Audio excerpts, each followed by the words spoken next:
Okay, so today, if I were to put a title on the text, I would call it The Link. And for everybody who is here today, got one of these. It's called a spring link. Even though, as we tape this, it's autumn. Obviously, we're not talking the time of year. But the text is called The Link. And I found that most of us have links that are attached to our actions and our thoughts, because we do things based on things that we're attached to from the past. I wrote down in my notes, what you link to an experience is very important. What you link to an experience is very important, or what emotion or memory that you've linked to that experience that needs to change for you to move on in your life. Most of you know that have been here long enough know that I have a fear of falling. And the only thing I can liken that to is that when I was a little guy, very, very small child, I fell down a flight of steps. And that for some reason has been an anchor, a link to what I've tagged as afraid of falling, which is kind of silly when something happened so long ago. For some, I think for some of us in our lives, that definition that they apply to that link becomes their reality. How many times haven't you gone through stuff in your own life and you've applied what has happened in the past as maybe a pair of glasses to what could happen now or what may happen in the future? Mm-hmm. Think of how a hyperlink works when you're online. You click the hyperlink, and that hyperlink, if it works properly, takes you to another location, takes you to another place. That's kind of like what I'm talking about here today. Is that oftentimes we go through life and go through difficulties, and somebody touches that link or even gets close to that link, and you react, or I react in a certain way. But what the kicker is that you and I assign our own links, or in this example, our hyperlinks. How many times haven't you gone to a hyperlink and it takes you somewhere where it wasn't supposed to go? Or maybe that link wasn't operating at all. It took you to a place that didn't really exist. Mm-hmm. Every link you've established in your own life can be changed by you. I do a weekly online blog, actually a couple of them, and many times I'll go at the end of my article and I'll insert links to certain people's websites or to a YouTube clip or something like that. The point being is that you and I are in charge of setting up our own links in our own lives instead of having other people set those links up for us. There's people who have excuses that I'll call links. I read that there's been some people that have created excuses why they couldn't go to work any given day. Let me share a couple of those links, a couple of those excuses. One is a chicken attacked my mom. Strange. My finger stuck in a bowling ball. My hair transplant went poorly. Or my neck hurt from falling asleep at work. Or maybe a cow broke into my house. These are not legitimate, but they're real excuses that people have used in the past. How many times haven't we used the past to make excuses for stuff that we really don't want to do today? I know I have in the past. If you turn over to Genesis chapter 3 in the Old Testament of the Bible, Genesis chapter 3 is the beginning of a series of excuses that mankind has used over the years. Again, Genesis chapter 3, starting in verse number 12 or so. And we found that in this particular text, the Bible says that God created the heavens and the earth, and He created all the clouds and the plants and the animals and all that. And then there came a time when God created mankind, or man, out of the dust of the earth, as the King James Bible talks about it. And then there came a time when God said that it's not good that man should be alone, so He created a woe man. Or some people call her a woman.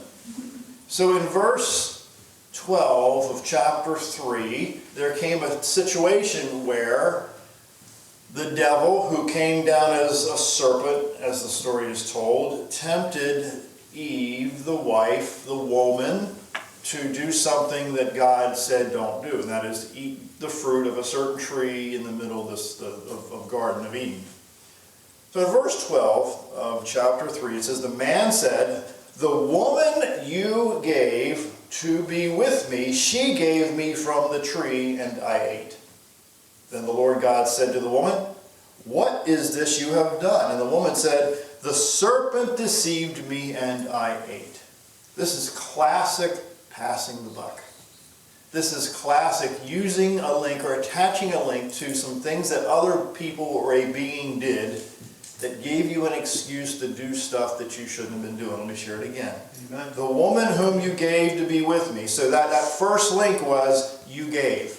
So man says, look, God, if in essence he's saying, if you wouldn't have given me this woman, I would not have been in the situation to present myself to do wrong, because she wouldn't have been existing, so I wouldn't have had that issue. So that's a link that he applied, yes?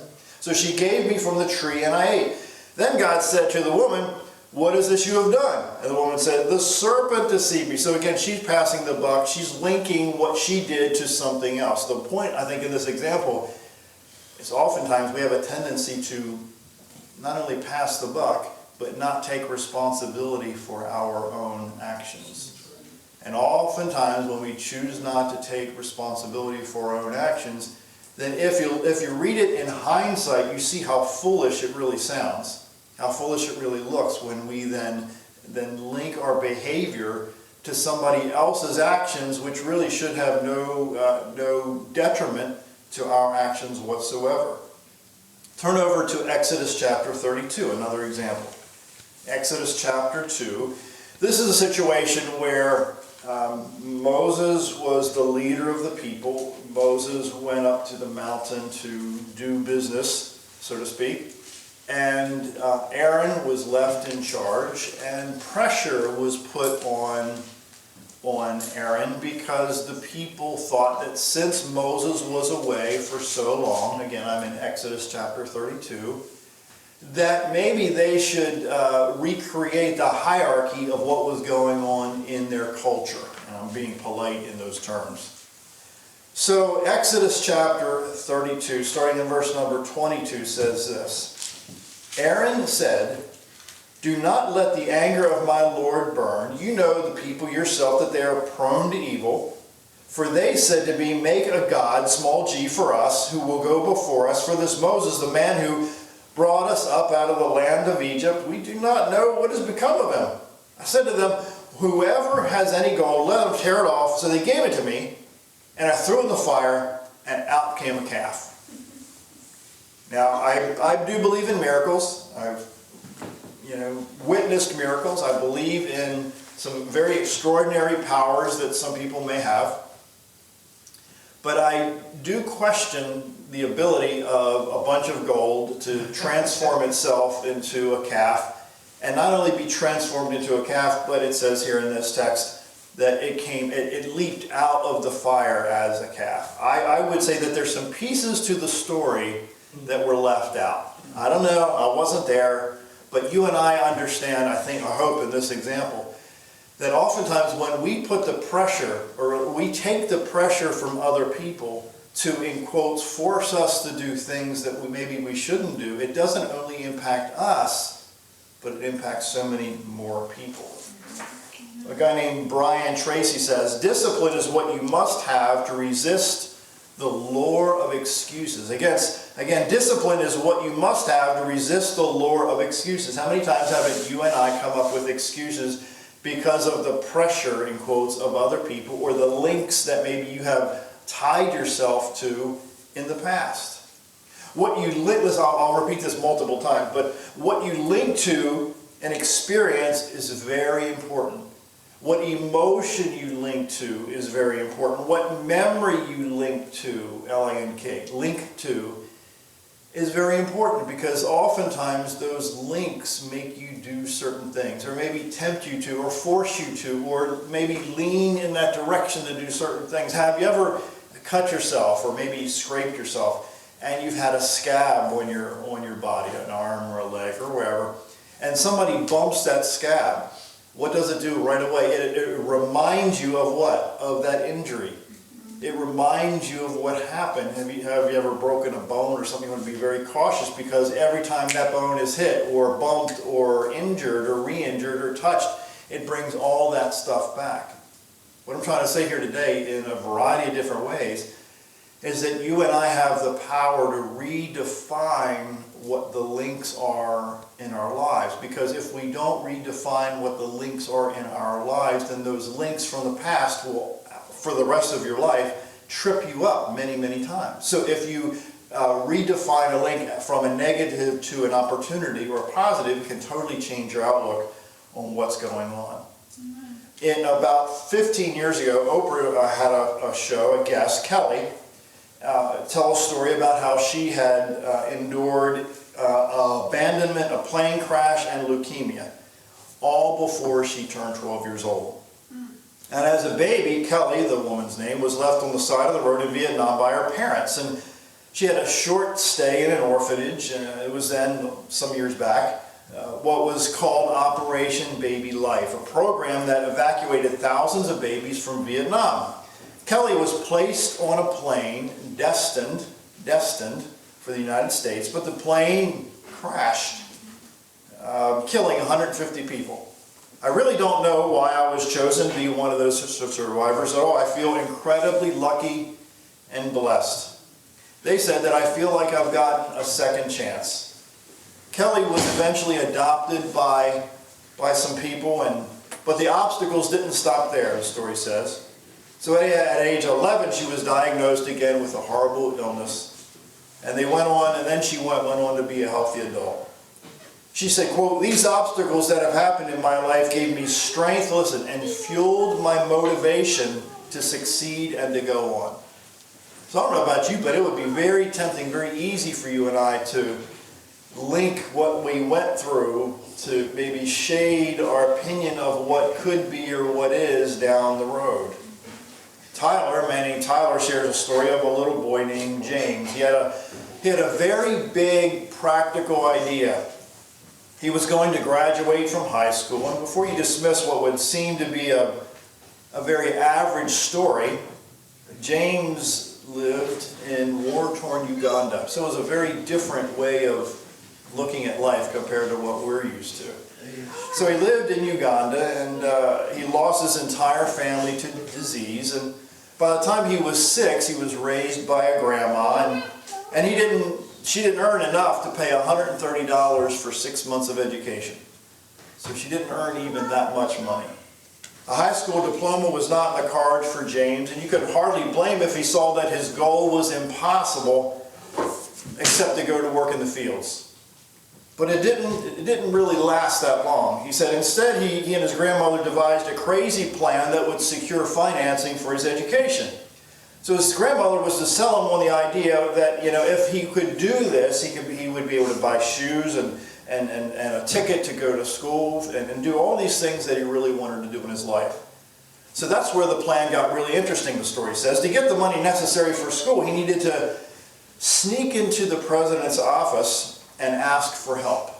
Again, thinking outside the box, acting outside the box. He'd have to scale a barbed wire fence, the story says, and get past the armed security guards. And once inside, he learned he'd be greeted warmly and be given money for tuition because he did the extraordinary to do the stuff that he normally probably wouldn't have done before if Grandma wouldn't have said so. So that's what he did, and to everyone's amazement, it worked. So today, at age 32, James has 2 master's degrees and a job. Wow. Because he chose to do the extraordinary. He says making excuses and giving up would have been easy. The hurdles between 11-year-old James and James today were immense.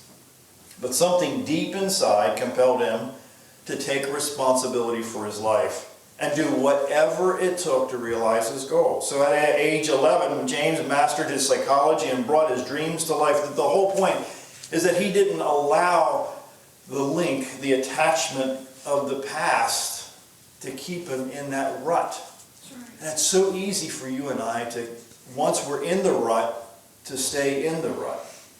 Over in the book of 1 Samuel in the Old Testament, 1 Samuel tells a story in chapter number 13. Let me just set the scene. in that culture, they would pray to God. They would regularly sacrifice an animal to hopefully cover the sin of the people in the area. That was that culture. Okay, so only a certain group of people, a very small group of people, were allowed to do that. Not even the king was allowed to do this religious act. That was just not done. So in 1 Samuel chapter 13, starting in verse number 11, now Samuel in this story was the guy who had the authority to do this religious act. Again, not even the king could do this. This was set in stone. You couldn't change it, right? 1 Samuel 13, verse 11. But Samuel said, "What have you done?" Now what happened was, Samuel was away. He was taking a little too long. Saul, S-A-U-L, was the king, and the people were kind of leaning on him to do what Samuel should have done. Because when he wasn't there, he was taking a little time. So now Saul comes up with this excuse.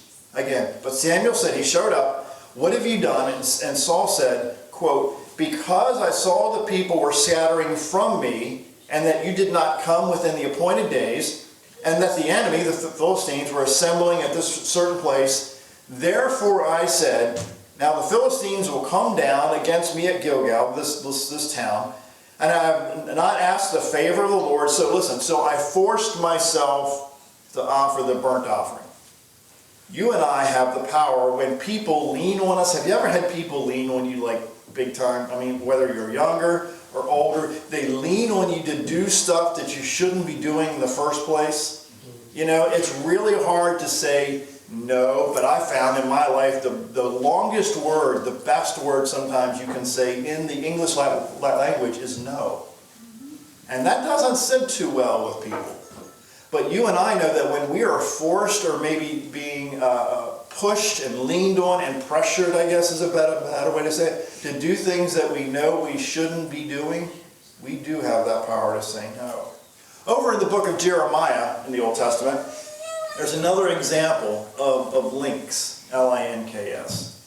Or let's use it another way, is excuses. Over in Jeremiah chapter 1, there was this young man, I would suggest that he was a young teenager, in Jeremiah 1, where it says, "Now the word of God came to Jeremiah saying, before I knew you, before I formed you in the womb, I knew you. Before you were born, I consecrated you." So the whole story, the whole theme of this story is that God was asking this boy, Jeremiah, to do great things, to do the extraordinary in that part of his life. But then Jeremiah came back and said, you know, "God, I don't even know how to speak." And then his quote was, his words were, "Because I am a youth." So he linked, in this example, Jeremiah linked to him not being able to do what he was chosen to do or asked to do or prompted to do, that he couldn't do it because of his youth, and he couldn't talk very good because he wasn't old enough, didn't know enough to speak properly. Again, you and I have a very unique opportunity to either come up with a boatload of excuses why we can't do something, or just to do something and watch the results happen that we never even thought possible.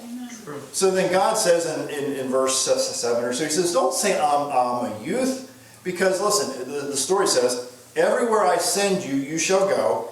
Don't be afraid of them, for I am with you to deliver you." So that if, at least my understanding of the Bible, is if God impresses upon us or gives us a hunch or a desire or a love to do something for other people, then that gift or that hunch or that desire must be there for a reason. So I believe God will be there for us to help us do the things that we feel prompted to do for the help of other people. So Jeremiah's link was the fact that he thought he was too young to make a difference in the world. I might suggest to everybody that we are not too young. You are not too young to make a difference in the world. How many times haven't you been around people that talk down to you so much that maybe you didn't think that you could accomplish the things that you were trying to accomplish, because oftentimes they were intimidated by where you were heading, So they try to keep you down and hold you back from doing things that maybe you thought that you should be doing. There's a story about a guy who lived over in Africa who was able to change his culture even though he lived through a horrible, horrible time about 20-ish years ago where thousands of people were killed and murdered. He was able to change his life in such a way that he didn't allow that horrible link, which was obviously horrible for the world, but he didn't allow that to hinder him from moving forward. We've gone through so many things that were a fraction of it as intense as that, and yet we come with these excuses why we can't or why we shouldn't or why we're not going to take that big step, when oftentimes you're placed in a situation right now in your life where that's the only option you have. You either stand still or you take that big step to do the extraordinary things. Again, for some, the definition people apply to their link becomes their reality. I've met so many people over the years who had been smokers for 30, 40 years, and they came to a day where they said, I'm sick and tired of being sick and tired. I'm sick and tired of not being able to smell properly. I'm sick and tired of running out of air, running out of my breath. So they just stopped cold turkey because they decided, they linked their ability to quit smoking to living better, to be able to breathe better. We all have those links in our lives in a variety of number of ways.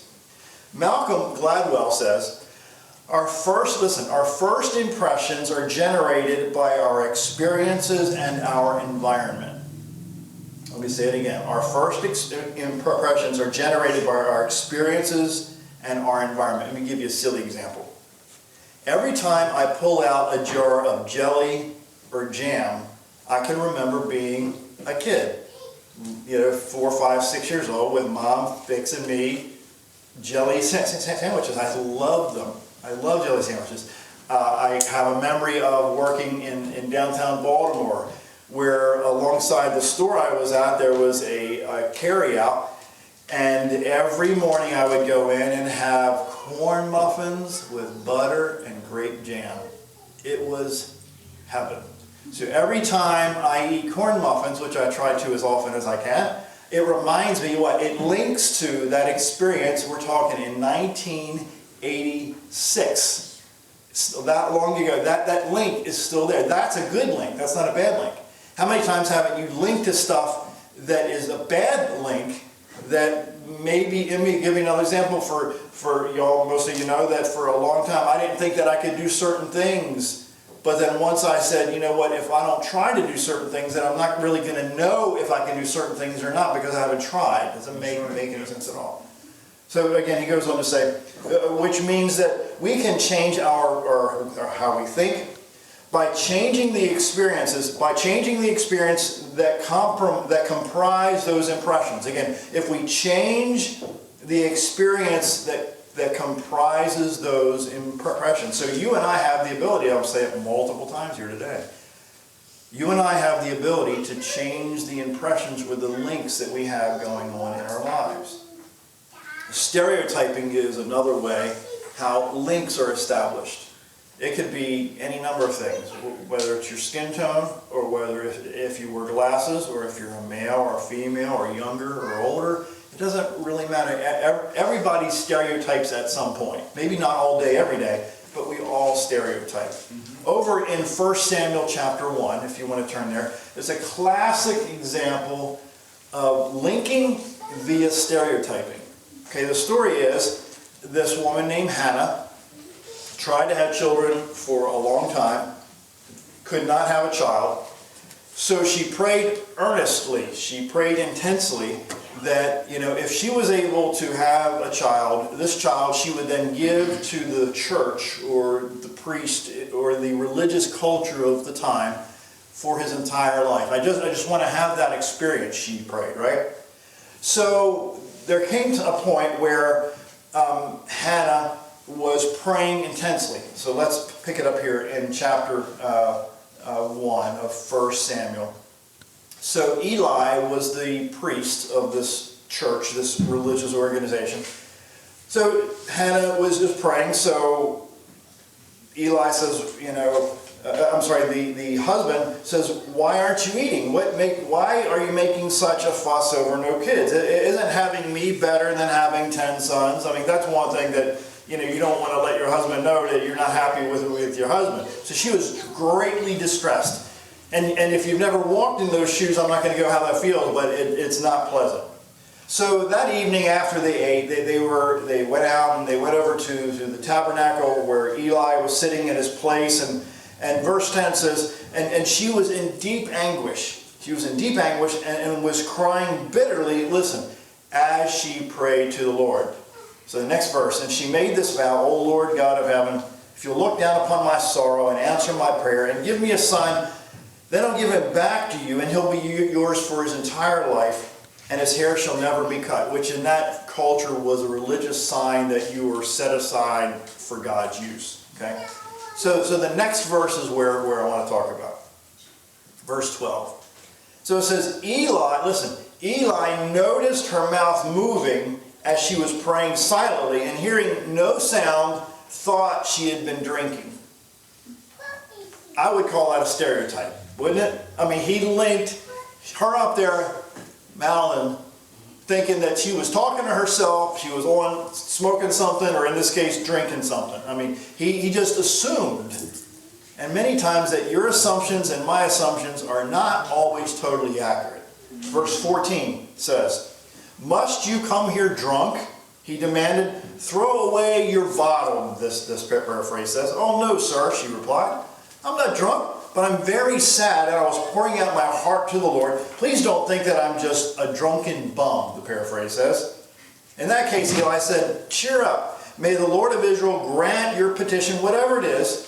Thank you, sir, she exclaimed, and went happily back and began to take her meals again. And we know, if you read the whole story, that there came a time when she got pregnant, delivered a little boy named Samuel, and Samuel, so it's such a long story, but he was a great man in that kingdom. He was able to do great and mighty things as a result. So Eli assumed that she was drunk. Eli linked her actions to something maybe he saw in the past, right?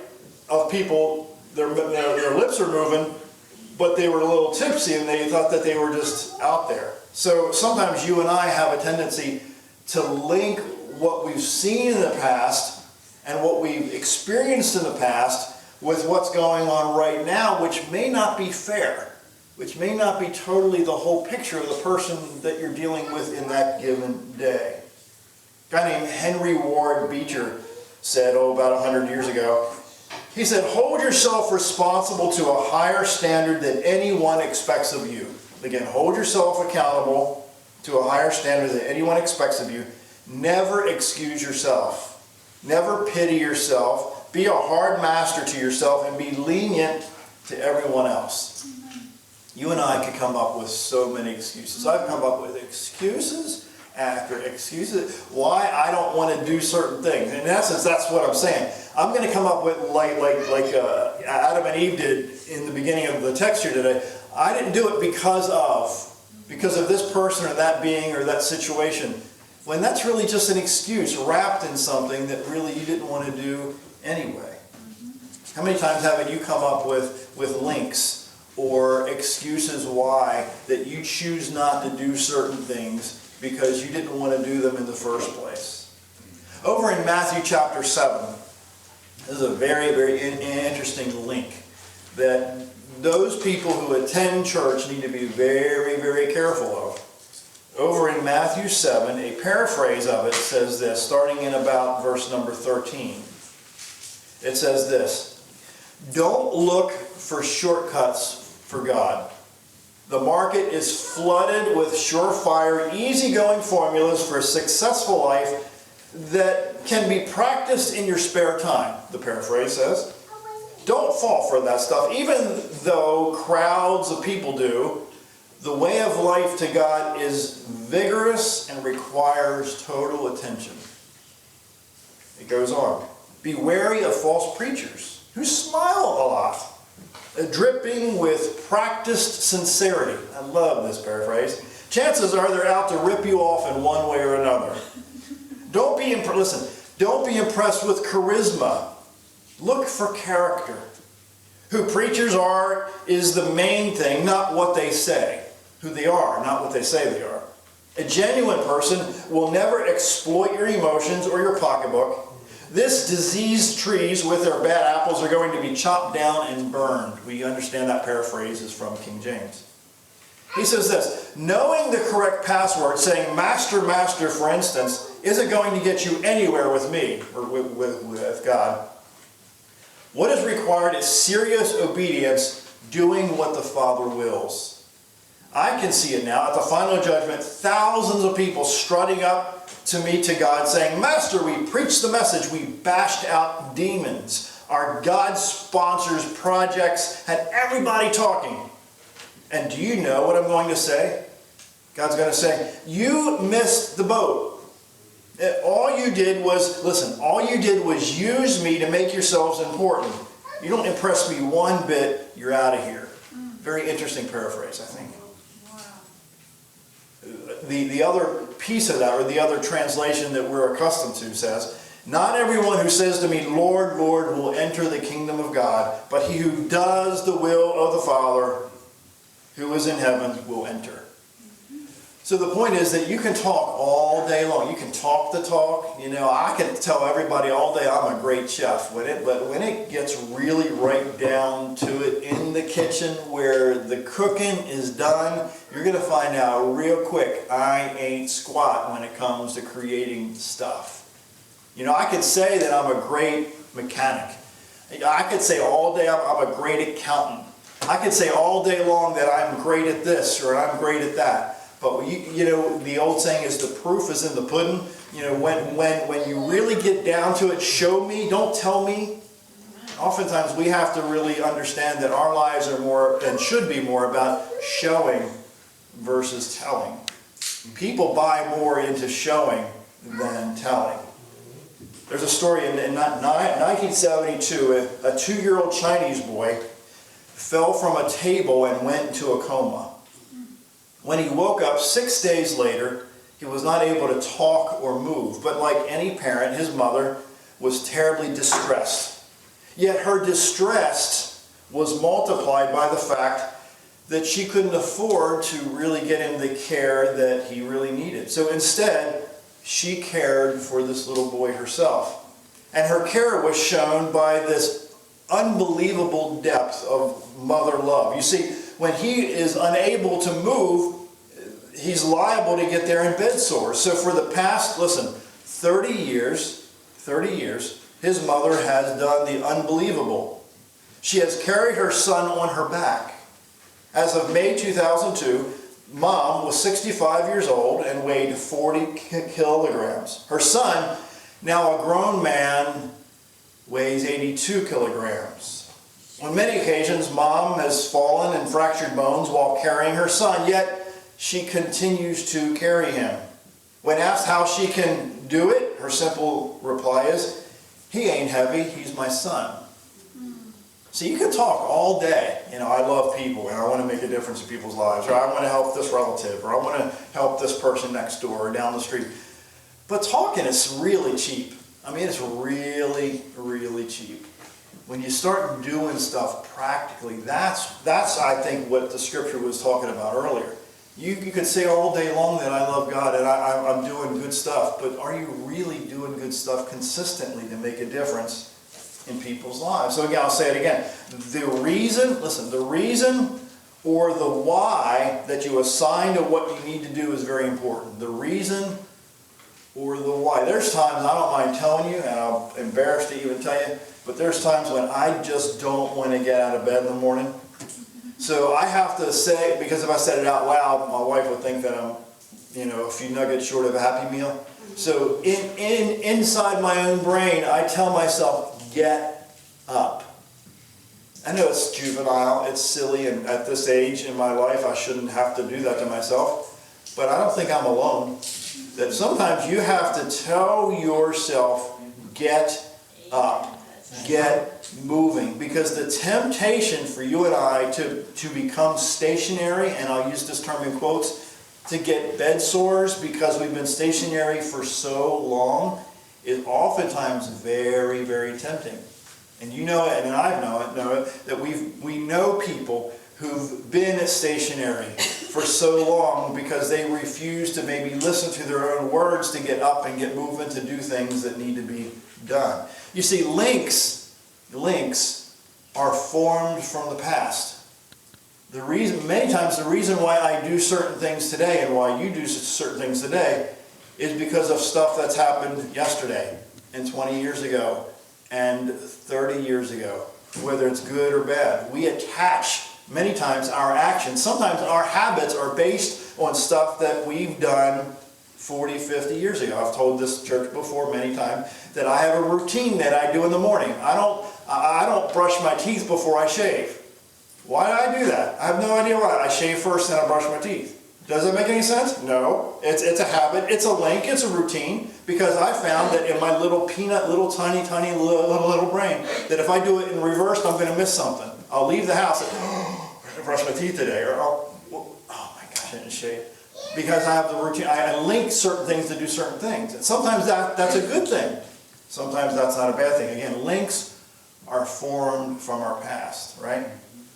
Isaiah Bird was born without legs. Interesting story. Isaiah Bird was born without legs, but that is only a small part of this little 7-year-old's remarkable story. He lives in a shelter in New York with his mother. However, during this time of the year where he goes to school and wrestles with his coach, his father figure, Mr. Rodriguez, in 1997, Rodriguez migrated from Venezuela and now coaches the wrestling team. The point being that this guy, and still today, if you look him up on YouTube, is a fascinating story, how he wrestles without legs. Wrestles without legs because he's decided to not allow the, and I'll use the term in quotes, handicap or the difficulty or how he was born or where he was born or where he lives to keep him from doing stuff that he really has a passion to do. You and I have a habit at different times in our lives to come up with excuses, and over a period of time, these excuses can literally stop you so hard and so fast in your tracks from doing great things. Years ago, I was in a Bible study here, and I don't know how old I was. I will say mid-teens, and somebody called on me to read publicly, and I'm not going to get into the long and short of that, but anyway, I froze up. I got scared, and I literally could not get the words out of my mouth. And for a number of years, that panic stopped me from doing certain things in my life because what did I do? I linked the experience to what could potentially happen in the future. That went on for a number of 4, 5, 6 years. So then I had to, in my little peanut brain, I had to redefine or relink the link or reassign the link, because if not, I knew that link, that fear, that intimidation, that terror, that embarrassment was not going to change unless I reassigned it. So what I'm asking you to do today is to, in some parts of your life, to reassign the links that you've had in your life so that the negative links that you have attached or assigned to don't stop you from moving forward in your life that you should have been moving forward 10, 15, 20 years ago. So, if you continue to link to the bad things that's happened to you, then you're not going to have the ability to climb to the top. Because you always go back and say, you know what, I can't do this because. Or I fell on my face 257 times before, that means that I can't possibly make it this 258th time. Well, it doesn't matter really what's happened in the past, honestly. It's what you do with the past is what's going to determine what you're going to do right now and how your life is going to be lived down the road. Seth Godin shares an interesting example. He says there's all sorts of laziness. The laziness of not trying very hard and avoiding strenuous tasks or things that are heavy, or getting others to do your work, or not showing up for many hours every day. He says we're quick to point fingers at others and ourselves when we demonstrate this sort of laziness. But there are other sorts of laziness too, and they're far more damaging, he says. There's laziness of racism and sexism, which permits us, listen, to write people off, to write people off without doing the hard work of actually seeing them who they are. How many times haven't you linked certain individuals in your world, in your neighborhood, in your workplace, in a certain way because of a certain link that you've attached to them or I've attached to them in the past? He says there's laziness and bureaucracy, which gives us the chance to avoid people right in front of us, defaulting instead to rules and systems. I've said that here a few times, where oftentimes we have to rewrite the rules or the policy or the hierarchy or the systems in order to get things done, because maybe the bureaucracy of the past, of the hierarchy in a certain business or a certain relationship isn't working anymore. So maybe that needs to change in a variety of ways, whether it's at work, whether it's wherever you're at. And then he says there's this part jumped out at me. This laziness is like the rules of thumb, which means we won't have to think very hard about the problem in front of us, and we don't have to accept responsibility for the choices we make. Why? Because the rule of thumb applies. That means that when this situation comes up to you, you're going to use this foundation, this set of rules, that it's going to apply for everything and everybody. When that might not be the case. Now, I read in the New Testament multiple times how Jesus was approached by a variety of people, and he approached a variety of people and did stuff in certain ways that weren't always the same thing with certain people. He did stuff differently in order to get the results that he needed to get done. He ends with, when we find ourselves looking for a shortcut, an excuse, or an easy way out, we're actually indulging in our laziness. That's why I said, I go back to what I said earlier, that many times I have had to tell myself to get up. Because my default, listen, my default, I'm telling you a little scene behind you haven't heard before. My default is laziness. My default is taking the easy way. My default is not doing the hard work. My default is being comfortable in the lazy chair and not wanting to get up and get back to work again. That's my default. What's your default? What is your excuse? What is your link that you're placing, or what excuse are you placing on not doing the stuff that you need to be doing consistently? Your link and my link is really holding us back from moving forward to do the things that we need to do in our lives. In 2008, a lady named Jenny introduced us to warrior mom, listen to the story, Monica George, again in 2008. During the birth of her second child, Monica contracted a rare and deadly flesh-eating bacteria. So, defying the odds, Monica survived, but with many of her vital organs did not. The doctors removed her uterus, ovaries, gallbladder, part of her colon the same day. The same day. Incredible. Later, they were forced to amputate both arms and both legs in order to save her life. She says, I was frightened at first, but when they told me my arms and legs had to be amputated, it was like, do it. I've got to go home. Monica says, I thought, I have a life to live and it's not here. And listen to these words of her. And until you amputate, I can't move forward. Listen, this blows my mind. Again, until you amputate, I can't move forward. I think some of us in our lives, to be very blunt, have to disconnect or amputate a link that we've had in the past that's keeping us from looking at things as they really are right now, and more importantly, moving forward to get through some of the stuff that we've gone through in our own lives. Henry Ford, he said it beautifully. He said, if I had asked people what they wanted, he said, they would have said just a faster horse. They linked what they were going through right now with what they had around them. I'm asking you and I to maybe redefine or look through a new pair of glasses in what could be versus what you've linked to in the past. If you and I don't sever those negative links, those links that maybe have been holding you back for such a long time, then you're never going to look through a new pair of glasses. Have you ever gotten new glasses or know people who've gotten new glasses? And for, I don't know, months or years, certain things were fuzzy. Maybe you couldn't see things very well. And then you put on those new set of glasses, like, you mean all that time that sign has said this? I didn't know. All I saw was blur. Or I thought it said this, or I assumed it was this, but no, it said that.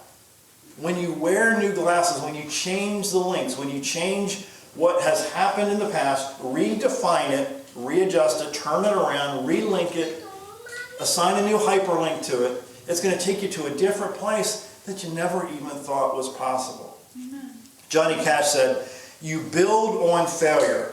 He says you use it as a stepping stone, close the door to the past. You don't try to forget the mistakes, but you don't dwell on it.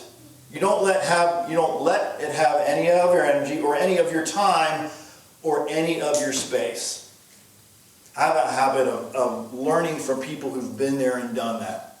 And I can tell you probably 75% of the time, the people who have been there and done that, I'm talking millionaire type folk, okay, who have been there and done that, still struggle with stuff in the past, but they've chosen to put things in their lives that forces them to turn from what they were struggling with, to push them to develop habits and stages in their life and patterns in their life and structures in their life and rituals in their life, that those links are redefined over time. So if it works for them, if it works for people in the Bible, then certainly it can work for us too. True. So I'm going to end with a scripture in Philippians chapter 3, New Testament. This guy, Paul, for those who don't know, was an accomplice to murder. I mean, I think some of us here know of people that have been involved in stuff that, weren't very nice. This guy, Paul in the Bible, was an accomplice to murder. He encouraged people to be assassinated. He encouraged people to be killed and put in jail. So there came a time in this guy Paul's life where he said, you know what, things are rapidly changing. I don't understand them all, but I'm going to change the way, because I was forced to change. He says, I'm going to change. So in Philippians 3, he says this, verse 12, this paraphrase. He says, I don't mean to say I'm perfect. Hear me out. It says, I don't mean to say that I'm perfect. He says, I haven't learned all I should yet, but I keep working toward that day when I will finally be all that Christ saved me for and wants me to be. This is St. Paul. This is the dude, the guy who wrote more than half of the New Testament. Okay? Again, I don't mean to say that I'm perfect. I haven't learned all I should yet, but I keep working toward that day when I finally be all that Christ saved me for and wants me to be. He ends with, dear brothers, I am still not all I should be, but listen. He says, I'm bringing up all my energies to bear on this one thing. This one thing. And you and I have baggage. We have lots of baggage. It could be in a variety of things in a variety of situations. But Paul says this. He says, forgetting the past and looking forward to what lies ahead. He says, I strain to reach the end of the I strain to reach the end of the race and receive the prize which God is calling upon us to heaven because of what Jesus did for us. Amen. So as I close, what you link to an experience, listen, what you link to an experience is very important. I'll say it several times. What you link to an experience is very important. What emotion or memory you have linked to an experience that needs to change for you and I to move forward in your life. And oftentimes those links from the past are terrifying. So until you redefine those links, until you use those links instead of stumbling blocks as stepping stones to get you to higher places in your life, then your life's not going to change. So your links can make you or break you. Again, your links can make you or break you. So today I'm asking you to choose your links carefully. Because when you choose your links carefully, then your life can change in a dramatic way for the better and not for the bad.